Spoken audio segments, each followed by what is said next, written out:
Apa itu badan usaha? Badan usaha adalah sebuah organisasi kesatuan yuridis atau hukum teknis dan ekonomis yang terstruktur dalam mengelola faktor-faktor produksi untuk menghasilkan barang dan jasa yang bertujuan untuk mencari laba atau keuntungan. Badan usaha berbeda dengan perusahaan. Perusahaan adalah tempat menyelenggarakan proses produksi yang menghasilkan barang dan jasa. Jenis usaha yang tetap dan terus-menerus didirikan dengan tujuan yang sama, yaitu untuk mendapatkan keuntungan.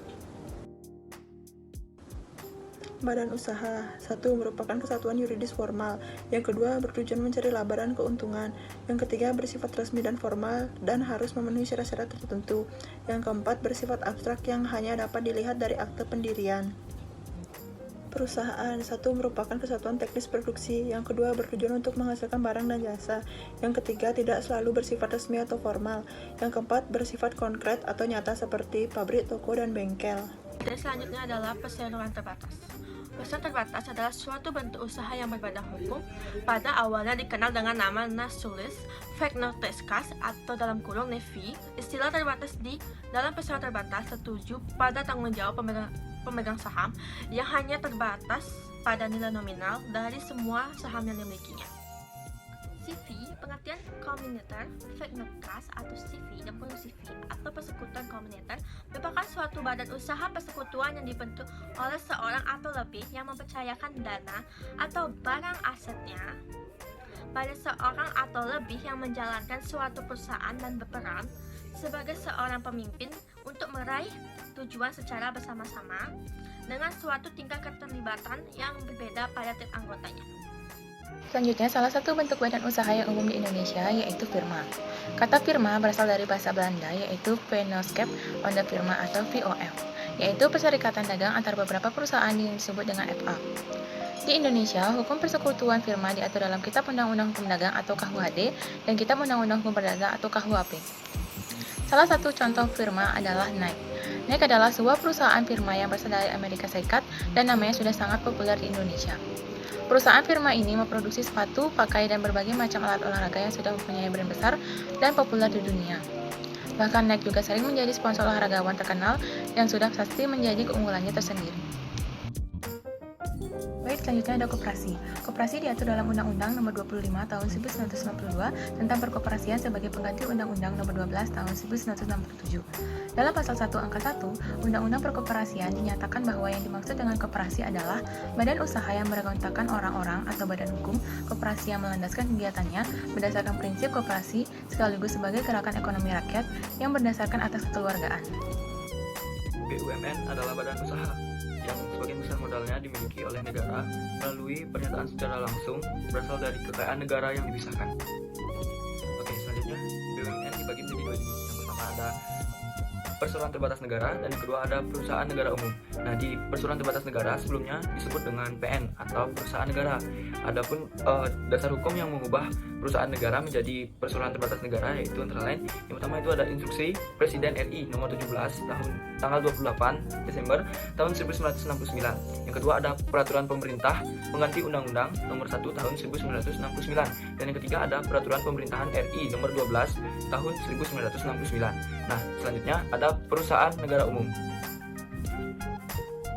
Oke, perusahaan negara umum ini atau Perum merupakan perusahaan yang modalnya seluruhnya berasal dari negara dan tidak terbagi atas saham.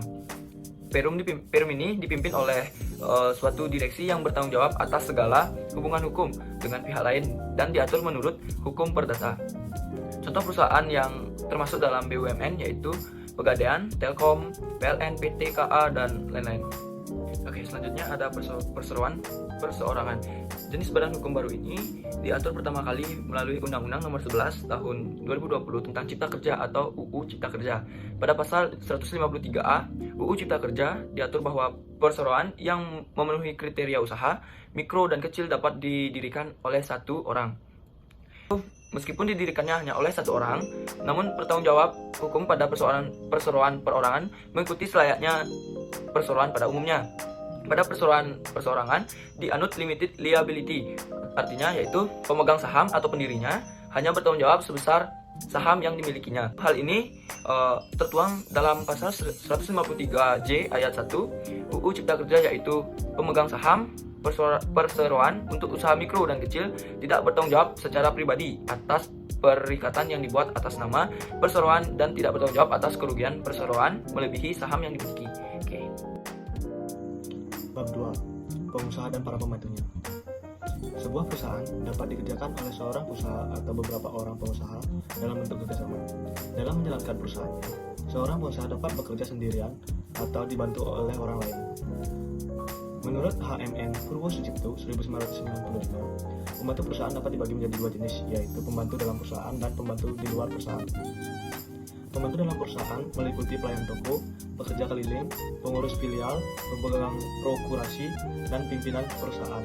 Sedangkan pembantu di luar perusahaan meliputi agen perusahaan, pengacara, notaris, maklar, dan komisioner. Berikut ini merupakan bagan pembantu badan usaha. Yang paling atas terdapat pimpinan perusahaan atau direktur utama. Di bawah dari direktur utama, pemegang prokurasi atau direktur bidang pemasaran, dan pemegang prokurasi atau direktur bidang keuangan. Di bawahnya terdapat pekerja keliling dan pelayan toko.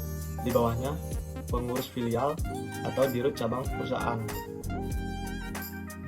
Nah, lantas siapa sih yang disebut sebagai pekerja atau buruh? Menurut pasal 1 huruf 3 Undang-Undang Nomor 13 Tahun 2003 tentang Ketenagakerjaan, pekerja atau buruh adalah setiap orang yang bekerja dengan menerima upah atau imbalan dalam bentuk lain.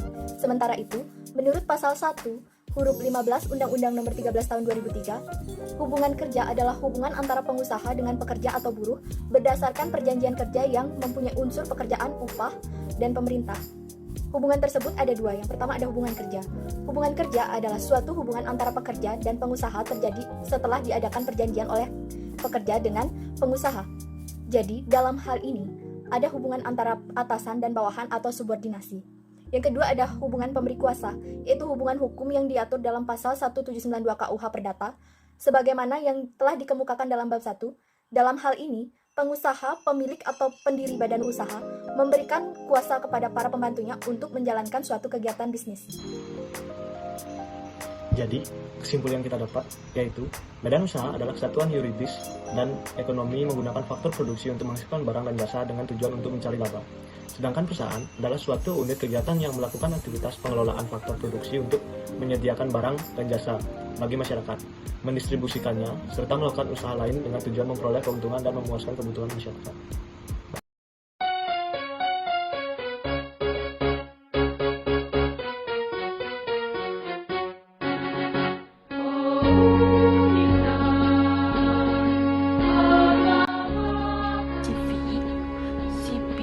Pengertian komunitas Feknokos Undang-Undang Nomor 12 Tahun 1991. Dalam pasal 1 Korporasi atau direktur Meskipun lalu hal ini